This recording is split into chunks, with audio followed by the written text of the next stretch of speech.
So what's up everyone, कैसे हो आप लोग? आई होप बहुत बढ़िया हो गया। सबसे पहले welcome to the new vlog. And आज के व्लॉग में हम डिस्कस करेंगे what happened to me after I landed in Toronto. आपको व्लॉग में पता लग गया कि मैं टोरंटो पहुंच गया। उसके बाद जो मैंने इनिशियल डेज़ में कुछ किया वो मैंने व्लॉग्स डाल दिए हैं, ज़रूर चेक करना वो भी चैनल पे। But what really happened at Toronto airport, जब मैं लैंड किया, क्या इमिग्रेशन ने सवाल पूछे and what happened exactly with my case, मैं सब कुछ डिस्कस करूंगा इस वीडियो में। तो व्लॉग की शुरुआत करते हैं। So let's begin with the vlog. You know, fall season आ गया है। जब आप अपने घर के बाहर देखते हैं कि क्या मतलब पूरे पत्ते पीले पीले हो गए हैं और पतझड़ बिल्कुल शुरू हो गई है, तो देख सकते हैं आप पूरी फॉल वाली फीलिंग है। मतलब यहाँ भी पत्ते पत्ते हो गए हैं और इधर भी। इधर तो पूरा व्यू बहुत अच्छा है फ़ोटो के लिए। सो बिना टाइम वेस्ट किए मैं बताता हूँ कि क्या हुआ एयरपोर्ट पे। जैसे ही मैं एयरपोर्ट पे लैंड किया, सबसे पहले आपको जाना था इमिग्रेशन करवाने। तो मैं इमिग्रेशन की लाइन में खड़ा हुआ। काफ़ी लंबी लाइन थी क्योंकि बहुत स्टूडेंट्स आ रहे थे उस टाइम में। तो मैं इमिग्रेशन की लाइन में खड़ा हुआ, काफ़ी टाइम लगा, 3-4 घंटे लग गए मेरे को इमिग्रेशन में। एंड हम काफ़ी देर यार वहाँ पे खड़े हुए थे। तो मैं तो यार इतना लंबा सफ़र करके आया था, मेरे को तो था कि यार बैठ जाओ वहीं। तो मैं लाइन लगी हुई थी, उसके अंदर ही मैं बैठ गया अपना बैग को लेके साथ में। तो मुझे देख के काफ़ी लोग भी बैठ गए वहाँ पे। तो यार लाइन को देख के तो साफ साफ पता लग रहा था कि अभी 1-2 घंटे और लगेंगे मेरा नंबर आने में। But what actually happened is कि उनकी कोई इंस्पेक्शन होनी थी इमिग्रेशन में। एक ऑफिसर, बड़ा ऑफिसर आ रहा था, सीनियर ऑफिसर। तो उन्होंने क्या किया, उन्होंने कहा कि जो भी इंटरनेशनल स्टूडेंट्स हैं अपने अपने पासपोर्ट और अपना पॉइंट ऑफ एंट्री लेटर हमें दे दो। उन्हें सबके पॉइंट ऑफ एंट्री लेटर और पासपोर्ट इकट्ठा किए 2 मिनट में एंड हमें बिठा दिया। सामने चेयर्स लगी थी, वहाँ पे बिठा दिया हमें। एंड 5 मिनटों में उन्होंने बिना कोई सवाल किए, बिना कोई इमिग्रेशन का सवाल किए हमें कहा कि ये लो आपका study permit, you can go, you are good to go. तो इन शॉर्ट हाँ, आप कह सकते हैं कि मेरे से इमिग्रेशन ने कोई सवाल नहीं पूछा। जस्ट मेरा पॉइंट ऑफ एंट्री लेटर देखा, पासपोर्ट देखा and they said you can go. Although I was pretty much ready for immigration के सवाल। एंड इमिग्रेशन में यार ज़्यादा सवाल वही पूछते हैं, मतलब बेसिक आपकी डिटेल पूछेंगे, आपकी जर्नी की डिटेल पूछेंगे। बस आपको करना है कि आपको जो जो आपने किया है स्पष्ट साफ अक्षरों में सच उनको बता देना है। एंड आपका केस जितना जेन्युइन होगा, आपकी जेन्युइनिटी पे वो आपको जाने देंगे। सो बेसिकली आपको कुछ ज़्यादा घबराना नहीं है, जो है सच है बोलना है आपको इमिग्रेशन पे। मतलब सच बोलने का मतलब बिल्कुल भी ये नहीं है कि आप वहाँ जाके इतना सच बोल दो कि हाँ आप इंटरनेशनल स्टूडेंट आए हो, स्टडी पे आए हो, और कह दो कि हाँ मैं यहाँ PR लेने आया हूँ, तो फिर आपकी दिक्कत आ सकती है। तो मतलब इतना बोलना है सच कि आपकी जो बेसिक डिटेल है जर्नी, उसके बारे में सच बोलो। तो चलो जी, स्टडी परमिट तो हमें मिल गया। अब हमारा टाइम था कि हमें बाहर जाना है और अपने बैगेज कलेक्ट करने हैं। बैगेज की जो बेल्ट एरिया होता है वहाँ से हमें बैगेज कलेक्ट करने थे। तो हुआ कि हमारे टोटल 6 बैग थे, मेरा, साहिल और दीदी का। तीनों के 2-2 बड़े बैग थे, चेक इन बैगेज। तो 6 बैगेज थे टोटल और हमारे 6 में से आए 4 बैगेज।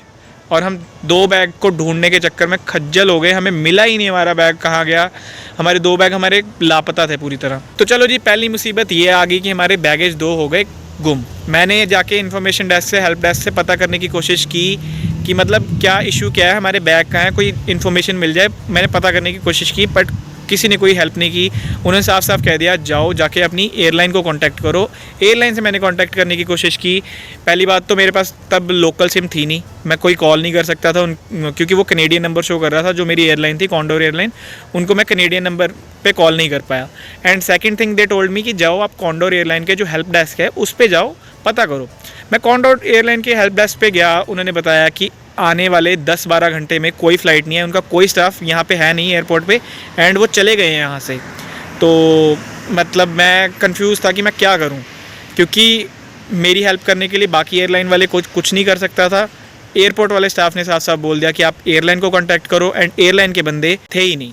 तो अब मेरे पास थी 2 चॉइसेस, या तो मैं अपने बैग को अभी भूल के उनकी कंप्लेंट बाद में रजिस्टर करवा के अभी फटाफट एयरपोर्ट से निकलूं, क्योंकि ऑलरेडी बहुत लेट हो चुका था। मैं 9:30 बज चुके थे और मेरी फ़्लाइट लैंड करनी थी 3:30 बजे। 1 घंटा वैसे ही फ़्लाइट लेट थी, तो 4:30 लैंड की फ़्लाइट। उसके बाद भी मुझे 5-6 घंटे इमिग्रेशन करवाते करवाते लग गए एंड बैगेज का पता करते करते लग गए, तो 9:30 हो गए। तो यार जब मैं इमिग्रेशन की लाइन में खड़ा था, मेरे को इतना पता था कि मेरे, साहिल और दीदी के पासपोर्ट पे लगा है पिंक स्टिकर, एंड वहाँ पे अराउंड 250-300 बंदा खड़ा था, उन सब के पासपोर्ट पे लगा था हरा sticker. And I was bit worried कि ये क्या चीज़ है कि मतलब हम तीनों के पासपोर्ट पे पिंक स्टिकर क्यों है और बाकी सबके पासपोर्ट पे हरा स्टिकर है। तो I was bit confuse. But जब मैं बाहर निकला, उन्होंने मेरा पासपोर्ट देखा, सिक्योरिटी ने, उन्होंने कहा कि you need to go under covid testing, because Canada airport पे क्या होता है, टोरंटो पियर्सन एयरपोर्ट पे, कि रैंडम टेस्टिंग होती है कुछ 100 बंदों में से 2-3 बंदों की, और वो अनलकीली 2-3 बंदे थे, मैं, दीदी और साहिल। तो उसमें भी 1.5 घंटा हमारा बर्बाद हुआ कोविड टेस्टिंग के चक्कर में। तो शेफ़ सागर आज बना रहे हैं रोटियां दोपहर की, तो रोटियां बनाते हैं। देख रहे हैं आप कितनी मस्त मस्त चपातियां बना रहे हैं सागर अरोड़ा। ये देखिए यहाँ भी हमने बनाई है, आहा क्या आला दर्जे की रोटियां। तो चलो जी, एयरपोर्ट से निकलते निकलते हमें बज गए पूरे 12:10 पे हम एयरपोर्ट से निकले हैं। एंड आफ्टर दैट अभी मुसीबतों का पहाड़ रुका नहीं था। इसके बाद क्या हुआ कि यार मैं आया था अल्बानिया रूट से। अल्बानिया रूट पे मैंने अपने पास रखे थे यूरोस, जो कि मैंने सोचा था कि मैं कनाडा एयरपोर्ट पे आके कन्वर्ट करवा लूँगा। तो व्हाट हैपेंड, तो मैं लैंड किया था फ्राइडे को, बट आफ्टर दैट जब 12 बज गए तो वो चढ़ गया सैटरडे। तो सैटरडे और संडे यहाँ होते हैं कनाडा में चिल डेज़, तो लोग यहाँ अपनी दुकानें सब बंद करके निकल जाते हैं। तो अब मैंने देखा कि करेंसी एक्सचेंज एयरपोर्ट पे 2-3 थे, सारे बंद हो गए, करेंसी एक्सचेंज सारे बंद हो गए। And I was unable to exchange my currency, जो कि यूरो में पड़ी थी मेरे पास। बड़ी मुश्किल से एक ATM दिखा जो कि विड्रॉल हो रहा था वहाँ, बट वहाँ पे एक दिक्कत थी कि $3.5 पर ट्रांजैक्शन पे चार्ज आ रहा था। तो मैंने कहा भाई अब जितने लग रहे हैं लगने दो, बट मेरे को विड्रॉल करना है। तो मैंने विड्रॉल किया एंड फाइनली मैंने कैब बुक की एंड घर पहुँचा। यहाँ रात के 12:30 बजे मैं यहाँ आया हूँ एंड मेरे को घर का नंबर तक नहीं देखने को मिल रहा था। सो फाइनली मैं जैसे तैसे सेटल इन हुआ यहाँ पे and that was the first experience. मेरा ये एक्सपीरियंस था कनाडा के साथ, first experience. It was horrible, क्योंकि जो मैं बस सोच सकता था वो मेरे साथ हुआ। तो फिर भी I made it through, I am glad about it. तो यार अभी बज गए हैं दोपहर के 2 एंड कुछ घंटों बाद यानी कि 4-5 बजे शाम के मेरे को किसी काम से बाहर जाना है साहिल के साथ, एंड तब भी हम व्लॉगिंग करेंगे। तो मिलते हैं थोड़ी देर में। देखो गाइस, मैंने चीट कोड लगाया, get there very fast indeed, और ये गाड़ी आ गई। ओ भरावा तू कितने आ गए हैं। शाम के सैर सपाटे पे हम निकले हुए हैं एंड हम खाने जा रहे हैं आज सबवे।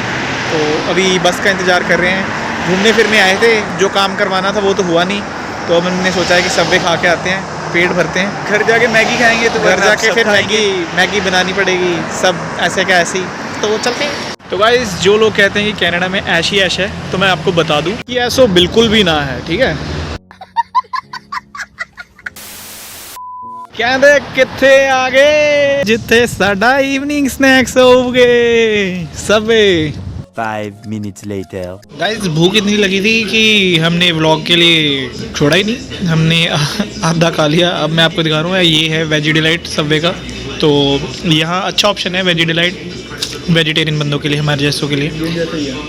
ये देखिए, इंडियन जैसा ही है, बिल्कुल इंडिया जैसा ही है, सेम है, कुछ ज़्यादा फ़र्क नहीं है। जब आप सबवे से परचेज़ कर रहे हो कोई, तो नीचे उसके लिखा होगा कि hungry for more let us know.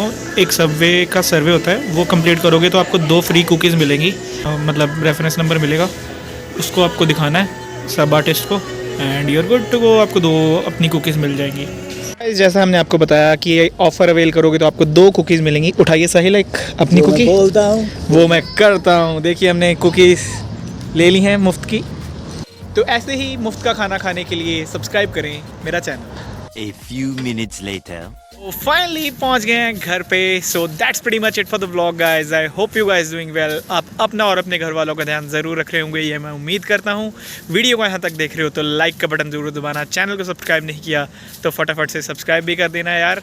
Subscriber count भी बढ़ाओ फटाफट, एंड ऐसे ही अपना ख्याल रखना।